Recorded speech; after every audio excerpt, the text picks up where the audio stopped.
وحی، اور اللہ کی باتوں کو کوئی بھی بدلنے والا نہیں،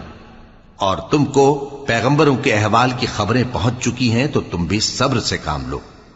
اور اگر ان کی روح گردانی تم پر شاق گزرتی ہے تو اگر طاقت ہو تو زمین میں کوئی سرنگ ڈھونڈ نکالو یا آسمان میں سیڑھی تلاش کر لو، پھر ان کے پاس کوئی معجزہ لاؤ، اور اگر اللہ چاہتا تو سب کو ہدایت پر جمع کر دیتا، پس تم ہرگز نادانوں میں نہ ہونا۔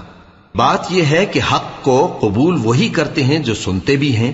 اور مردوں کو تو اللہ قیامت ہی کو اٹھائے گا، پھر اسی کی طرف لوٹ کر جائیں گے، اور کہتے ہیں کہ ان پر ان کے پروردگار کے پاس سے کوئی نشانی کیوں نازل نہیں ہوئی؟ کہہ دو کہ اللہ نشانی اتارنے پر قادر ہے، لیکن اکثر لوگ نہیں جانتے۔ اور زمین میں جو چلنے پھرنے والا حیوان یا اپنے پروں سے اڑنے والا پرندہ ہے، ان کی بھی تم لوگوں کی طرح جماتے ہیں۔ ہم نے کتاب یعنی لوح محفوظ میں کسی چیز کے لکھنے میں کوتاہی نہیں کی۔